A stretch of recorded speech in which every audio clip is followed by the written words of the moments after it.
Next आहे अर्थव्यवस्था आणि व्यवसाय. आता यामध्ये एक आपल्याला आलेख दिलेला आहे ज्यामध्ये स्थूल राष्ट्रीय उत्पन्न म्हणजे ग्रॉस नॅशनल प्रोडक्ट GNP 1960 ते 2016 आणि जे सर्व तुलनात्मक दाखवलेलं आपल्याला तर रेड रंगानं भारत, ब्ल्यू रंगानं ब्राझील आणि ग्रीन किंवा पोपटी रंगानं संयुक्त संस्थाने दाखवले आहे. आणि एक्स ॲक्सिसवर वर्ष दिले आपल्याला, वाय ॲक्सिसला उत्पन्न दाखवलेलं आहे स्थूल राष्ट्रीय उत्पन्न आणि हे दशलक्ष $मध्ये आहे. ओके, पहिला प्रश्न. 2016 साली कोणत्या देशाचे राष्ट्रीय उत्पन्न सर्वाधिक होते व किती? आता 2016ला जर पाहिलं आपण किंवा कोणतेही वर्ष घ्या, प्रत्येक वेळेस संयुक्त संस्थानाचंच राष्ट्रीय उत्पन्न जास्त आहे. आणि प्रश्न विचारला 2016ला किती होतं, तर आपला ग्राफ सांगतो 1800 ते 1900च्या मध्ये आहे आपलं, आहे की नाही, म्हणजे 1850 दशलक्ष $, एवढं राष्ट्रीय उत्पन्न होईल. ब्राझील आणि भारत यांची तुलना करता 1980 साली कोणत्या देशाचे राष्ट्रीय उत्पन्न अधिक होते? आता ग्राफचा अभ्यास जर केला आपण तर 1980 जे आहे तर इथं ब्ल्यू लाईन थोडीशी वर आहे, बरोबर, म्हणजे 1980 साली ब्राझील देशाचं राष्ट्रीय उत्पन्न जास्त होतं. ब्राझील आणि भारत यांची तुलना करता 2016 कोणत्या देशाचे राष्ट्रीय उत्पन्न अधिक होते? आता 2016ला जर पाहिलं आपण फक्त ब्राझील आणि भारतची तुलना करायची तर 1980 आणि 2000ला ब्राझीलचं जास्त होतं पहा, पण 2016ला जेव्हा केलं तर रेड रंगाचा पीक थोडासा वर गेलेला आहे आणि म्हणून भारत देशाचं राष्ट्रीय उत्पन्न जास्त होतं. 2016 साली भारत व ब्राझील या देशांमधील स्थूल राष्ट्रीय उत्पन्नातील फरक सांगा. आता पहा 2016 साली भारत आणि ब्राझील यांचं जर आपण डिफरन्स जर पाहिला तर जवळपास पहा म्हणजे आपल्या 20 ते 30पर्यंत कन्सिडर करू आपण, तर 30 दशलक्ष $, इतका फरक आहे. साल 2016 मधील विकसित राष्ट्र व विकसनशील राष्ट्र यांच्या स्थूल उत्पन्नातील फरक सांगा. आता यामध्ये विकसनशील राष्ट्रे कोणती आहे? ब्राझील आणि भारत. आणि विकसित राष्ट्र आहे संयुक्त संस्थाने, बरोबर आहे का? आणि पाहता फार झालं तर ॲव्हरेज जर पाहिलं आपण तर आपलं किती आहे? 200 दशलक्ष $पर्यंत आहे ब्राझीलियन आपले ना, जवळ ॲप्रॉक्सिमेटली. आणि जेव्हा की US 1850 आहे, मग ते सबस्टॅट जर केलं आपण तर 1680 ते 1690 दशलक्ष $, इतका फरक आहे राष्ट्रीय उत्पन्नामध्ये विकसित आणि विकसनशील राष्ट्रामध्ये. नेक्स्ट आहे भौगोलिक स्पष्टीकरण. अर्थव्यवस्थेचे 3 प्रकार तसेच अर्थव्यवस्थेतील विविध व्यवसायांचे वर्गीकरण आपण शिकलो आहोत. आता अर्थव्यवस्थेचे 3 प्रकार असतात आणि त्यामध्ये व्यवसायाचं वर्गीकरण हे सर्व ऑलरेडी आपण स्टडी केलं आहे. कोणत्याही देशाची अर्थव्यवस्था ही त्या देशातील व्यवसाय, त्यांचे प्रकार, विकास यावर अवलंबून असते. आता कोणत्याही देशाची जी इकॉनॉमी आहे, अर्थव्यवस्था, ही 3 गोष्टी डिपेंड असते. पहिली म्हणजे त्या देशामध्ये असणारे व्यवसाय, दुसरं म्हणजे व्यवसायांचे प्रकार आणि तिसरं म्हणजे व्यवसायांचा विकास. आकृती 8.2 विभाजित वर्तुळात दोन्ही देशातील स्थूल आंतरदेशीय उत्पादनाचे योगदान दिले आहे आणि त्या देशातील लोकसंख्येची विविध व्यवसायातील टक्केवारी दिली आहे. आता भारत आणि ब्राझीलमधील आर्थिक व्यवसाय या संदर्भात आपल्याला आकृती 8.2 आहे. तर यामध्ये आपल्याला स्थूल अंतर्देशीय उत्पादनाचे योगदान आणि त्या देशातील लोकसंख्येची विविध व्यवसायातील टक्केवारी अशा 2 गोष्टी दिल्या आहेत. आता याचा आपल्याला अभ्यास करायचा आहे. आता अभ्यास करताना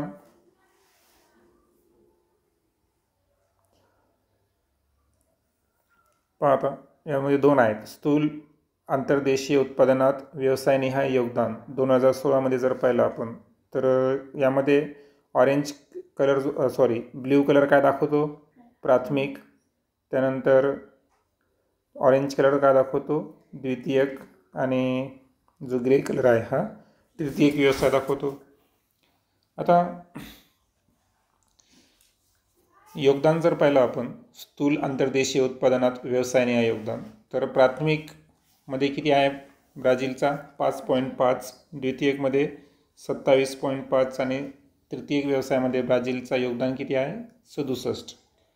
भारतासंदर्भात जर पाहिलं तर 2016 साली भारताचा प्राथमिक व्यवसायामध्ये किती योगदान आहे 17, बरोबर. त्यानंतर द्वितीयक व्यवसायामध्ये 26 आणि तृतीयकमध्ये 57%, बरोबर. आता राहिले फक्त व्यवसायात कार्यरत असणाऱ्या लोकसंख्येची टक्केवारी. तर ब्राझीलमध्ये प्राथमिक व्यवसायामध्ये किती टक्के लोक आहेत 10%, पण भारतामध्ये किती आहेत 48.8%.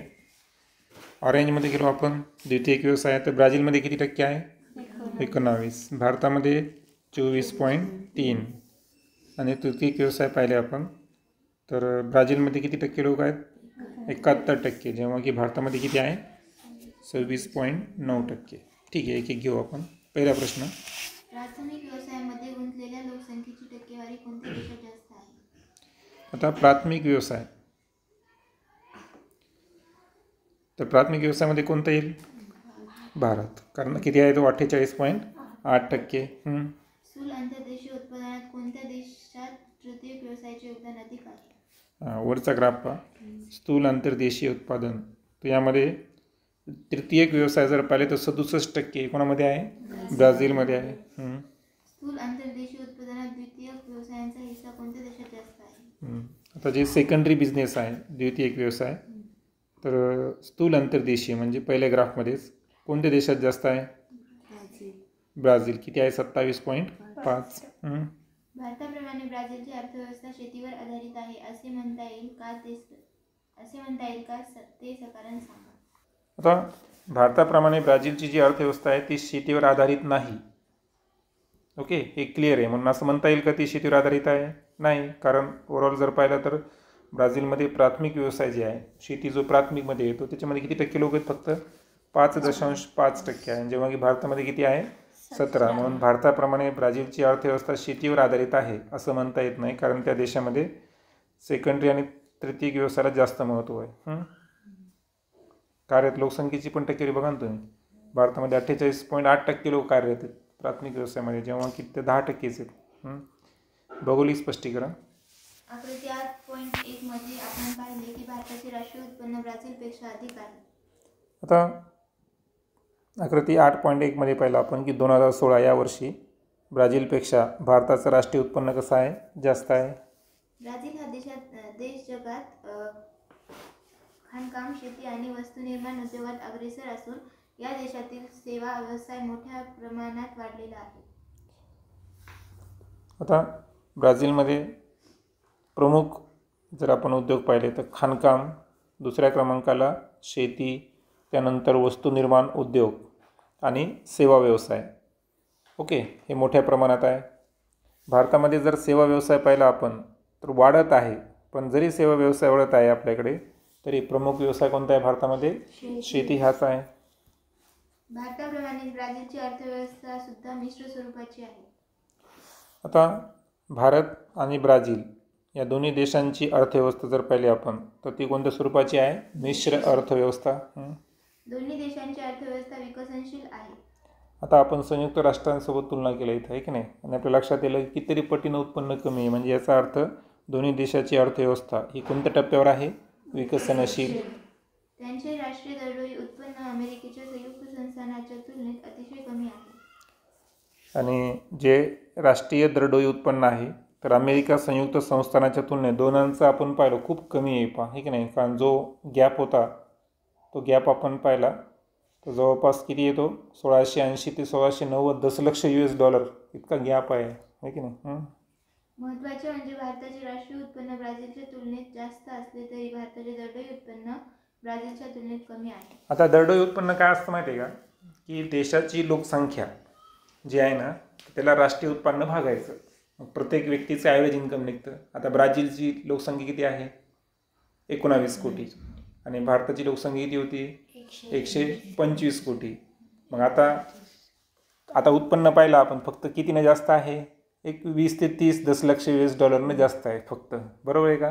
परंतु जेव्हा आपण पर सिटीजन है ना, प्रति नागरिक जर आपण राष्ट्रीय दरडोई उत्पन्न, लक्षात ना मग कसं काढायचं. दरडोई उत्पन्न म्हणजे कसं की त्या देशातला प्रत्येक व्यक्ती ॲव्हरेजली किती कमवतो, म्हणजे देशातील लोकसंख्येला म्हणजे इन्कमला लोकसंख्येनं काय करायचं, डिवाईड करायचं, ते असतं दरडोई उत्पन्न.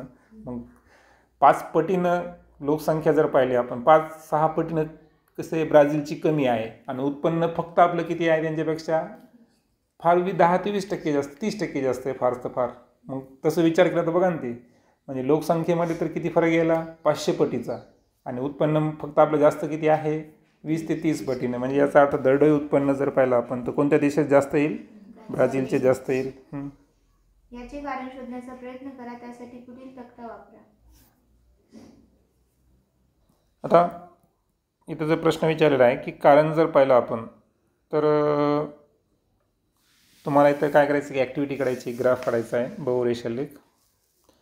तरी या जे इन्फॉर्मेशन आहे त्यावरून तुमच्या लक्षात येईल की दरडोई उत्पन्न जर पाहिलं आपण तर 1960 जर पाहिलं आपण तर ब्राझीलमध्ये किती होतं, $240 US$, बरोबर आहे का. भारताचं किती होतं, 90, आणि अमेरिकेची संयुक्त संस्थाने 3250. पण आज रोजी परिस्थिती कशी आहे, भारताचे दरडोई उत्पन्न किती आहे, फक्त $1680 US. ब्राझीलचे त्याच्या जवळपास किती गेलं, 7 ते 8 पट आहे की नाही, $8840 US. आणि अमेरिकेचं विचारायचंच काम नाही आहे की नाही, 56,280. म्हणजे दरडोई उत्पन्नावर डिपेंड असतं राष्ट्राचं उत्पन्न किती आहे की नाही. अमेरिकेची संयुक्त संस्थाने हा विकसित देश आहे, आणि अमेरिकेची संयुक्त संस्थाने याला आपण वेल डेव्हलप म्हणतो, म्हणजे विकसनशील आहे का तो. या देशामध्ये लोकसंख्या जास्त असली तरी भारतापेक्षा कमी आहे, तसेच ती साक्षर आहे. आता अमेरिका जो आहे ना त्याचं क्षेत्रफळ फार मोठं आहे. लक्षात घ्या, लोकसंख्या जास्त आहे परंतु लोकसंख्येची घनता कमी आहे, आणि उत्पन्न खूप जास्त आहे, देश विकसित आहे, आणि याचा अर्थ तो, आणि विशेष म्हणजे साक्षरतेचं प्रमाण कसं आहे, जास्त आहे. आणि या सर्व गोष्टीमुळे अमेरिकेचं दरडोई उत्पन्न कितीतरी जास्त आहे. या देशांकडे अनेक स्वामित्व हक्क, आधुनिक तंत्रज्ञान व यांत्रिक बळाचे सामर्थ्य आहे. आता स्वामित्व हक्क, पेटंट्स काय माहिती आहे का तुम्हाला. जसं की आपल्या देशामध्ये एखादी अमेरिकेची कंपनी आहे आयफोन, त्याचा आपण मोबाईल वापरायलो, तुम्हाला माहिती आहे का ते आयफोन आपल्या भारतामध्ये तयार बी झाले आणि भारताची बाजारपेठ त्याला विक्रीसाठी अवेलेबल आहे. म्हणजे याचा अर्थ त्या देशांनी आयफोनचे हक्क काय घेतलेले, पेटेंट्स त्यांच्याकडे आहे. म्हणजे जरी कंपनी भारतामध्ये त्यांचं नवीन युनिट त्यांनी टाकलं असं, आपण त्याला परचेस करायलो, पण शेवटी त्याचे ओरिजिनल मालक कोण आहेत, कारण त्याचं पेटेंट्स त्यांच्याकडे आहे. दुसरी कंपनी आयफोन नावानं मोबाईल विकू शकते का तसं तयार करून, नाही, तसं करता येत नाही. म्हणजे याचा अर्थ काय झालं की असे कितीतरी ब्रँड आहेत की त्या कंपन्या आज तुम्हाला माहिती आहे, आज लोकांचा कल कशाकडे आहे, ब्रँडकडं वापरण्याचं. मग प्रत्येक टी व्हीमधलं ब्रँड घ्या, रेफ्रिजरेटरमधलं घ्या, AC मधलं घ्या, मोटर गाडीमधलं घ्या, कितीतरी कंपन्यांचं स्वामित्व म्हणजे पेटेंट्स त्यांच्याकडे आहे. गोळ्यांचं पेटेंट्स त्यांच्याकडे आहे, मेडिसिनचं पेटेंट्स त्यांच्याकडे आहे. मग म्हणजे ते नुसतं त्यांच्या देशातच कमवतात का, नाही. खरं देश केव्हा कमवतो माहिती आहे का, त्या देशामध्ये निर्यात जास्त पाहिजे आणि आयात कशी पाहिजे, कमी पाहिजे, तितकं त्या देशाचं उत्पन्न जास्त असतं. तर स्वामित्व आहे त्यांच्याकडं. त्यानंतर मॉडर्न टेक्नॉलॉजी, आधुनिक तंत्रज्ञान त्यांच्याकडे आहे. आज आपल्याकडे सोशल मीडिया वापरण्याचं ट्रेंड आहे, ते अगोदरच वापरून बसले. आज आपल्याकडे लॅपटॉप वगैरे जे वस्तू आहेत तर त्या आपण म्हणजे आपलं आकर्षित करतात, त्या गोष्टी ते वापरून बसलेत. म्हणजे त्यांच्यासाठी ते दुय्यम झालेले आहेत. म्हणजे इतकं आधुनिक तंत्रज्ञान त्यांच्याकडे आहे. त्यानंतर यांत्रिक बळाचे सामर्थ्य. यांत्रिक बळ म्हणजे काय की त्यांचा एक व्यक्ती 500 एकरसुद्धा शेती करू शकतो मॉडर्न टेक्नॉलॉजी साहाय्यानं. म्हणजे त्यांचे लक्षात आलं. मग याच्यामुळे यांत्रिक बळ त्यांच्याकडे जास्त आहे ना, शेतीसाठी जे काही लागतं समजा यांत्रिक पद्धतीनं A to Z त्यांच्याकडे अवेलेबल आहे. माहिती आहे का, आपल्याकडे आत्ता आलं ठिबक, त्याच्यानंतर ट्रॅक्टरचा वापर आहे की नाही. त्यामुळे राष्ट्रीय दरडोई उत्पन्नाच्या बाबतीत हा देश ब्राझील व भारतापेक्षा खूप पुढे आहे. म्हणून कॉम्पिटिशनमध्ये फार पुढे जाऊन बसला आहे की नाही अमेरिकी संयुक्त संस्थाने. भारत आणि ब्राझील हे देश विकसनशील आहेत. भारत आणि ब्राझील या दोन्ही देशाला आपण काय म्हणू शकतो? डेव्हलपिंग कंट्रीज, म्हणजे विकसनशील. डेव्हलप म्हणू शकतो का? नाही, डेव्हलपिंग. अत्याधुनिक तंत्रज्ञान, शिक्षण, उद्योग याबाबत हे देश प्रगतीपथावर आहे. आणि असं जरी असेल तर आधुनिक तंत्रज्ञान, शिक्षण आणि उद्योग, आता आज आपल्याकडे जर पाहिलं तर AI, आर्टिफिशियल इंटेलिजन्स आलेला आहे, बरोबर आहे का? 5G इंटरनेट सेवा आलेली आहे. आणि त्यानंतर आपल्याकडे जर पाहिलं तर ऑनलाईन एज्युकेशनपासून तर ऑनलाईन बिझनेसपर्यंत मॉडर्न टेक्नॉलॉजी आहे ना. शेतीमध्ये पण आधुनिक तंत्रज्ञानाचा वापर आणि आधुनिक तंत्रज्ञान, अत्याधुनिक तंत्रज्ञान हे सर्व आपल्याकडे सुद्धा आहे. आज विविध प्रकारचे सॅटेलाईट्स, चंद्रयान अशा मोहीमसुद्धा आपण काय केलेल्या आहेत? इस्टॅब्लिश केलेल्या आहेत.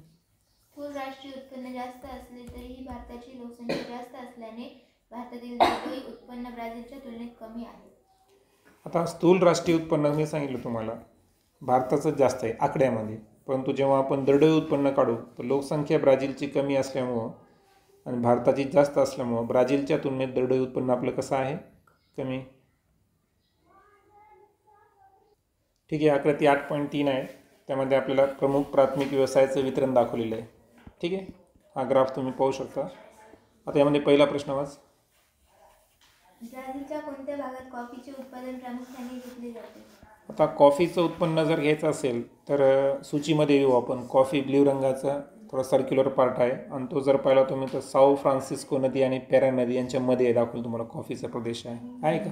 बरोबर. मग तो ब्राझीलचा कोणता प्रदेश आहे?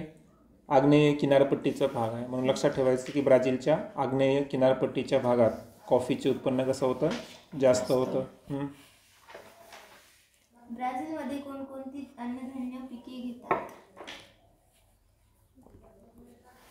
आता सूचीमध्ये दिसून येईल आपल्याला की अन्नधान्य आणि पिके जर पाहिलं आपण तर तांदूळ आणि मका, आहे की नाही, किंवा भात व मका ही अन्नधान्य जी आहेत ही पिके ब्राझीलमध्ये जास्त घेतली जातात. पिकांचे वितरण लक्षात घेता हवामानाचा अंदाज करा. आता पिकांचं वितरण आपल्याला लक्षात घेऊन हवामानाचा अंदाज करायचा आहे. आता या अगोदर पण आपण लर्न केलं आहे की जे ब्राझीलची किनारपट्टी आहे, किनारपट्टीच्या भागात जर पाहिलं आपण तर तांदूळ, त्याच्यानंतर काकाओ याचं उत्पन्न जास्त दिसेल तुम्हाला, बरोबर. आता या पिकाला हवामान कसं लागतं? उष्ण आणि दमट, आणि भरपूर असं पाऊस लागतं. म्हणून ब्राझीलची किनारपट्टीचं आपण पाहिलं की हवामान कसं असतं? उष्ण आणि दमट, आणि पावसाचं प्रमाण तुलनेनं थोडं जास्त आहे. त्यानंतर उच्चभूमीच्या भागामध्ये जर आलो आपण तर आपण आत्ताच पाहिलं की कॉफी असेल, सोयाबीन, संत्री यांचं जे उत्पन्न आहे हे उच्चभूमीच्या भागामध्ये जास्त आहे. आता कॉफी, सोयाबीन आणि संत्री यांना पाऊस कसा लागतो? मध्यम स्वरूपाचा, आणि हवामान कसं लागतं? थंड. म्हणजे उच्चभूमीचं हवामान कसं असतं हे पाहिलं आपण, थंड असतं, आणि पर्जन्याचं प्रमाण जे आहे ते मध्यम स्वरूपाचं आहे. नेक्स्ट. रबराचे उत्पादन कोठे केंद्रित झाले आहे? रबर जर पाहिलं तर सगळे ॲमेझॉनच्या आजूबाजूला दिसायला, बरोबर आहे का? म्हणजे ॲमेझॉन नदीच्या खोऱ्याच्या प्रदेशात केंद्रित झालेला हा रबराचा व्यवसाय आहे. त्यानंतर घेऊ आपण तक्ता पीक प्रकार. पहिला पीक प्रकार अन्नधान्य पिके. आता अन्नधान्य पिके कोणती कोणती? भात आणि मका. आता भात आपण पाहिलं ग्राफमध्ये तर तो किनारपट्टीच्या भागामध्ये आहे, आणि मका जर पाहिला आपण तर हा मध्य भागामध्ये आहे. ओके. सेकंड, नगदी पिके. आता जी नगदी पिके आहेत त्यामध्ये कॉफी असेल, काकाओ म्हणजे कोकोसुद्धा म्हणतात त्याला, रबर आणि ऊस. पैकी आपण डिस्कस केलं की कॉफी जी आहे ती ब्राझीलच्या उच्चभूमीच्या भागात आहे, काकाओ पूर्व किनारपट्टीच्या प्रदेशात, रबर आताच पाहिला आपण ॲमेझॉन नदीच्या खोऱ्यात, आणि ऊस जर पाहिला आपण आहे का ईशान्य भागामध्ये, हा ना, उत्तरेकडे आणि थोडंसं उजवीकडे जर पाहिला आपण तर तो आपल्याला लक्षात येईल ईशान्य भाग. ओके. तिसरं, फळे व फळभाज्या. आता फळं आणि फळभाज्या आपल्याला तर सूचीवरून सुद्धा लक्षात येईल. केळी असेल, अननस, संत्री. ओके. आता हे पूर्ण जर पाहिलं आपण तर 2 प्रदेशामध्ये आहे, उच्चभूमीमध्ये सुद्धा आहे आणि किनारपट्टीच्या प्रदेशामध्ये सुद्धा आहे. त्यानंतर आहे भौगोलिक स्पष्टीकरण शेती. ब्राझीलची उच्चभूमी व किनारी प्रदेशात शेती हा व्यवसाय केला जातो. ब्राझीलची उच्चभूमी आणि किनारी प्रदेश. इथं आपण आत्ताच पाहिलं की फळे आणि फळभाज्या भरपूर प्रमाणात आहे, म्हणजे हा कोणता व्यवसाय असेल या भागामध्ये? शेती. अनुकूल हवामान आणि तेथील भूरचना यामुळे विविध प्रकारची पिके घेतली जातात. शेतीसाठी सर्वात महत्त्वाचं काय असतं? अनुकूल हवामान आणि तेथील व्यवस्थित अशी भूरचना, सखल आणि सपाट भाग. तर या भागामुळं उच्चभूमी आणि किनारी प्रदेशात विविध प्रकारची पिके घेतली जातात. भात आणि मका ही प्रमुख अन्नधान्याची पिके आहेत. ग्राफमध्ये पाहिलं आपण अन्नधान्यातील प्रमुख पिके 2 आहेत ब्राझीलमधली, भात आणि मका. मक्याचे पीक प्रामुख्याने मध्य भागात घेतले जाते. आणि जो मका आहे तर ह्याचं पाहिलं आपण की मध्य भागामध्ये वरती पण आपण डिस्कस केलं होतं. Coffee, soybean, cacao, cocoa, rubber आणि ऊस या नगदी पिकांचे उत्पादनही मोठ्या प्रमाणावर घेतले जाते. आणि नगदी पिकांचीच आपण सांगितलं होतं तुम्हाला, है ना. कॉफी जसं की तो ब्राझीलच्या उच्चभूमी त्या भागामध्ये आहे. सोयाबीन असेल, काकाओ, कोको पूर्व किनारपट्टीच्या प्रदेशात होता हा. रबर जो पाहिला आपण ॲमेझॉन नदीच्या खोऱ्यामध्ये, आणि ऊस ईशान्य भागामध्ये. हे सगळे नगदी पिकं आहेत. ब्राझील हा कॉफी व सोयाबीनच्या निर्यातीत अग्रेसर देश आहे. आणि कॉफी आणि सोयाबीन जे आहे ना त्याचं उत्पन्न इतकं जास्त आहे की हे देश जर निर्यात करणाऱ्या देशांची यादी केली की कोणता देश सर्वात जास्त निर्यात करतो कशाचं? कॉफी आणि सोयाबीनचं. त्याच्यात कोणाचं नाव येईल? ब्राझीलचं नाव अग्रेसरमध्ये येईल. कॉफीचे उत्पादन प्रामुख्याने मिनास जिराईस, साओ पावलो या राज्यात घेतले जाते. आता कॉफीचं उत्पादन कोणत्या प्रदेशात जास्त आहे तर हे आपण पाहिलं ब्राझीलच्या उच्चभूमीमध्ये आहे. मग उच्चभूमीमधले राज्य कोणते कोणते आहेत? मिनास जिराईस आणि साओ पावलो. या पिकांशिवाय केळी, अननस, संत्री व इतर लिंबूवर्गीय फळांचे उत्पादन सुद्धा घेतले जाते. आणि ब्राझीलची उच्चभूमी आणि किनारपट्टीचा जो प्रदेश आहे तिथं केळी, अननस, संत्री आणि इतर लिंबूवर्गीय फळं यांचं सुद्धा उत्पादन घेतलं जातं. गवताळ प्रदेशात गायी, शेळ्या व मेंढ्या पाळल्या जातात, त्यामुळे मांसोत्पादन आणि दुग्धोत्पादन हे व्यवसाय येथे चालतात. आणि जे गवताळ प्रदेश आहे आपण मागं पाहिलं होतं पंपास वगैरे काहीतरी एरिया पाहिलं होतं ना आपण, हे की नाही, पॅराग्वे नदीच्या खोऱ्यामध्ये. तर गवताळ प्रदेश जो आहे ना तर यामध्ये पशुपालनसुद्धा आहे, म्हणजे गायी, शेळ्या आणि मेंढ्या यांचं पाळल्या जातं समजा, आणि त्यांच्यामुळं त्यांना मांस उत्पादन पण होतं आणि दुधाचं पण उत्पादन होतं. त्यानंतर आहे खाणकाम. पहिला प्रश्न, ब्राझीलमधील खाणकाम व्यवसायातील उत्पादने व उत्पादन क्षेत्राचा तक्ता तयार करा. आता खाणकाममध्ये जर पाहिलं आपण तर 4 आपल्याला उत्पादने दाखवलेली आहे. पहिलं कोणतं आहे? मॅग्नीज. मॅग्नीज जी आहे ब्ल्यू रंगाचा जो स्क्वेअर पार्ट आहे की नाही, तर तो पहा तुम्हाला ईशान्येकडील प्रदेश जो आहे, ओके, तर ईशान्येकडील प्रदेशाकडे आपल्याला मॅग्नीज पाहायला मिळेल. त्यानंतर सेकंड कोणता आहे? बॉक्साईट. आता बॉक्साईट जो आहे त्याचं चिन्ह आहे गुणाकाराचं थोडंसं, आहे की नाही. तर वरती जर पाहिलं आपण ॲमेझॉन नदीच्या प्रदेशाकडे बघा टॉपला, आहे की नाही, थोडंसं वरच्या भागात गेलो, उत्तर अटलांटिकच्या भागाकडे गेलो तर, आणि थोडंसं ईशान्येकडील प्रदेश बघा, है ना, तर तिथे गुणाकार चिन्ह दिसतील तुम्हाला, म्हणजे त्या भागामध्ये आहे. कुठे?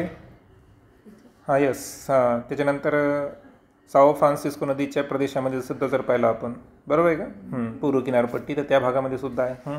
त्यानंतर लोह खनिज, तिचा लोह खनिज आहे ना.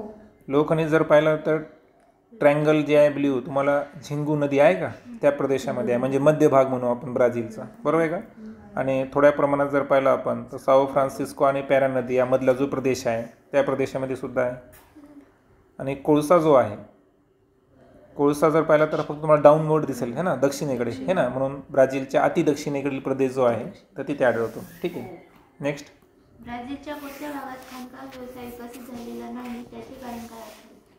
आता ब्राझीलमधला आपण पाहिला की खाणकाम जो आहे हा प्रमुख व्यवसाय आहे, बरोबर आहे का. आता खाणकाम व्यवसाय जो विकसित झालेला नाही आता यामध्ये आपल्याला सरळ लक्षात येईल की ब्राझीलमध्ये जो उत्तरेकडील भाग आहे, बरोबर आहे का, तर उत्तरेकडील भागात खाणकाम व्यवसाय नाही, कारण हा भाग कुठं आहे, विषुववृत्ताच्या जवळ, म्हणजे पाऊस जास्त, तापमानाचं प्रमाणसुद्धा जास्त, घनदाट जंगल आणि घनदाट आणि सदाहरित वर्षावने. मग हा प्रदेश कसा आहे, आपण पाहिलं लोकसंख्येत आहे ना, म्हणजे तो कसा आहे, आणि तिथलं खाणकाम करणं हे सुद्धा शक्य नाही. आपण पाहिलं पूर्ण दलदलीसारखा प्रदेश आहे तो, हे ना, त्याच्यामुळं दुर्गम प्रदेश आपण त्याला म्हणू. सुखसुविधा पुरेशा प्रमाणात उपलब्ध नाही आणि म्हणून उत्तरेकडील भागामध्ये आपल्याला खाणकाम व्यवसाय दिसून येणार नाही. खनिजांची उपलब्धता लक्षात घेता उद्योगांचा विकास कोणत्या प्रदेशात झाला असेल ते सांगा. आता ब्राझीलच्या मध्य भागामध्ये येऊ आपण. मध्य भागामध्ये जर पाहिलं आपण तर ट्रायंगल दिसेल आपल्याला, बरोबर आहे का. ट्रायंगल काय दाखवतो, लोह खनिज, म्हणजे ब्राझीलमध्ये मध्य भागात प्रामुख्याने लोह खनिजाचे काय आहेत, साठे आहे. त्यानंतर ईशान्येकडे जर पाहिलं आपण तर दोन्ही आहेत म्हणजे मॅग्नीज आणि बॉक्साईट, दोन्हींचे साठे आहेत. अति दक्षिणेकडे पाहिलं आत्ता आपण कोणता सापडला होता, कोळसा, बरोबर आहे का. आणि याचा परिणाम म्हणून ब्राझीलमध्ये जो मध्य भाग आहे किंवा ईशान्येकडील भाग आहे आणि अति दक्षिणेकडील प्रदेश जे आहे, एवढ्याच भागामध्ये खाणकाम काय झालेलं आहे, विकसित झालेलं आहे. नेक्स्ट, भौगोलिक स्पष्टीकरण. ब्राझीलचा पूर्व भाग लोह खनिज, मॅग्नीज, निकेल, तांबे, बॉक्साईट इत्यादी खनिज संपत्तीने संपन्न आहे. आता ब्राझीलचा पूर्व भाग जर पाहिला आपण तर तिथं पूर्व भागामध्ये कोणते कोणते पाहिले आपण, लोह खनिज, मॅग्नीज, निकेल, तांबे, बॉक्साईट, हे सर्व खनिज संपत्तीनं संपन्न असा ब्राझीलचा कोणता भाग आहे, पूर्व भाग. दुर्गमता, घनदाट अरण्ये, सुप्त खनिज साठ्यासंबंधीचे अज्ञान इत्यादी प्रतिकूल घटकांमुळे देशातील अंतर्गत भागातील खाणकाम व्यवसायाच्या विकासावर मर्यादा आल्या आहेत. आणि देशाच्या आपण अंतर्गत भागात जर गेलो तर खाणकाम व्यवसायाचे विकास जो आहे तो जास्त झालेला नाही, फक्त लिमिटेड एरियामध्ये झालेला आहे. म्हणजे फार तर फार आपण पाहिलं की मध्य भागात थोडं कमी प्रमाणात आहे, पण जास्त जर पाहिलं तर ईशान्येकडे आणि अति दक्षिणेकडेच झालेला आहे. मग आता अंतर्गत भागात खाणकाम व्यवसायाचे जो विकास आहे कमी आहे, याचे कारणं जर पाहिले आपण तर विषुववृत्तीय जवळचा प्रदेश कसा आहे, थोडासा दुर्गम, घनदाट अरण्य आणि सुप्त खनिज साठ्यांचं अज्ञान, म्हणजे ॲक्च्युअल डिटेक्टच नाही त्यांना आहेत का नाही म्हणून. आणि म्हणून प्रतिकूल घटकामुळं अंतर्गत भागात खाणकाम व्यवसायावर काय आहे, मर्यादा. खनिजांची उपलब्धता व देशातील वाढत्या मागणीमुळे उच्चभूमी प्रदेशातील खाणकाम व्यवसाय विकसित झाला आहे. आता ब्राझीलच्या उच्चभूमी प्रदेशातील जे खाणकाम व्यवसाय आहे ते विकसित होण्यामागची जर भौगोलिक कारणं पाहिली आपण तर पहिलं म्हणजे तिथं खनिजांची काय आहे, उपलब्धता जास्त प्रमाणात आहे. आणि दुसरं म्हणजे तुम्हाला माहीत आहे की अर्थशास्त्राचा सिद्धांत आहे, मागणी जर वाढली तर काय होतं, म्हणजे मागणी वाढणी म्हणजे याचा अर्थ त्या देशाला काय, डिमांड वाढली म्हणजे उत्पन्न वाढणार. तर वाढत्या मागणीमुळं उच्चभूमी प्रदेशात खाणकाम व्यवसाय काय झाला आहे, वेल डेव्हलप असा झालेला आहे.